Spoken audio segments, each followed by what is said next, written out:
सावन बरसे नीर मुसीबती आंखिन में थोरी।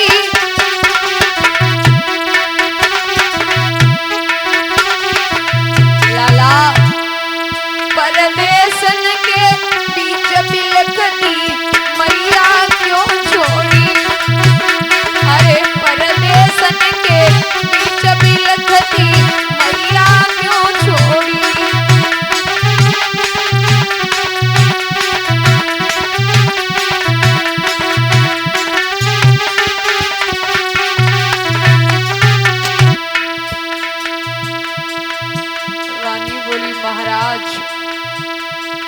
अरे रात दिन मरघट में सूखे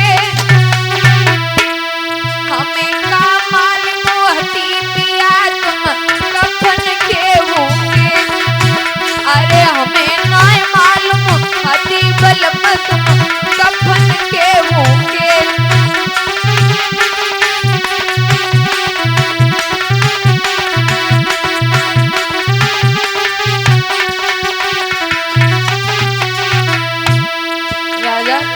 हमसे कह रही हो वो दिन भूल गई क्या। अरे याद करूं बादन की गोरी कावंगी को तो सुगरिया ले आए थे कोरी। अरे कावंगी को तो सुगरिया ले आए थे कोरी।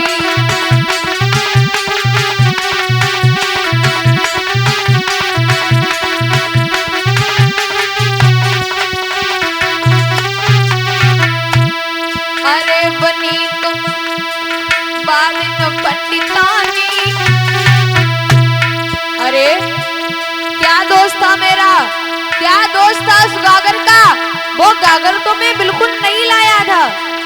अरे बनी तुम बालिन पंडितानी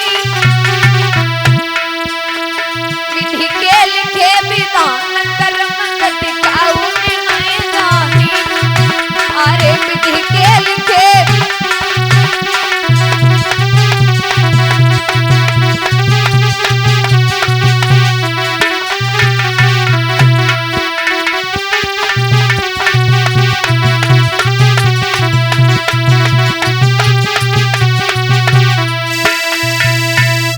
जवाब दिया टका दे दो ले चला दूंगा।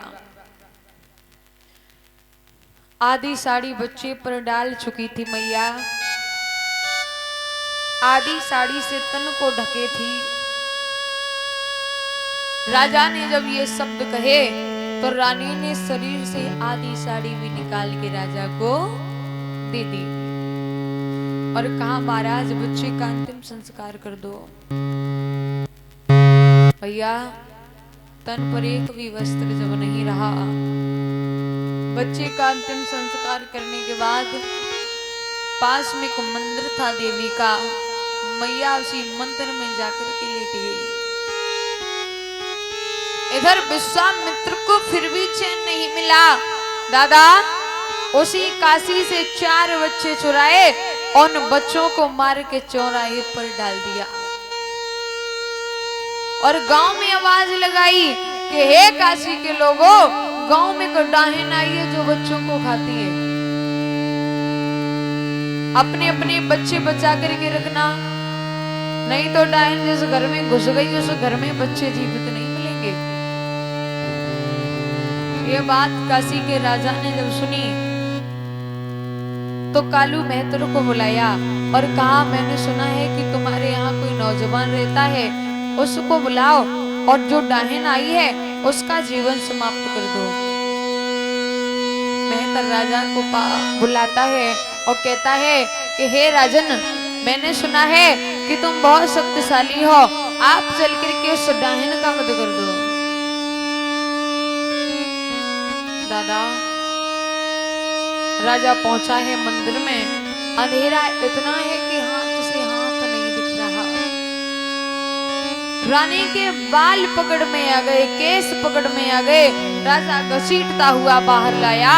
जब तारा को देखा तो होश उड़ गए। बोले तारा तुम तुम डायन कब से बन गई, बच्चों को कब से खाने लगी। रानी कहने लगी पिया, जिसने खुद का बच्चा खा लिया हो उससे बड़ी डायन कोई नहीं हो सकती। अब हम जीना भी नहीं चाहते, आप ऐसा करो हमारा जीवन समाप्त कर दो, परेशान हो गई इस जिंदगी से। राजा जब रानी को मारने के लिए चला, विश्वामित्र ने कलाई थाम ली, बोले रुक जाओ, क्या कर रहे हो, पत्नी है तुम्हारी। बोले महाराज ये पत्नी बाद में है, डाहिन पहले है। विश्वामित्र ने कहा ये डाहिन नहीं है, तुम्हें कैसे मालूम। जवाब दिया मैं तुम्हारी परीक्षा ले रहा था। बोले क्या, बोले हाँ, और हमें बड़ी खुशी है कि तुम परीक्षा में पास हुए हो। रानी कहने लगी महाराज परीक्षा ले रहे थे। बोले हाँ, बच्चा कहाँ है मेरा। रोहिदास को वापस किया विश्वामित्र ने और राजा से कहा तुम कुछ मांगो, हम बड़े खुश हैं तुम्हारी इस अटल भक्ति को देख करके, तुमसे बड़ा सतवादी इस पृथ्वी पर कोई हुआ ही नहीं।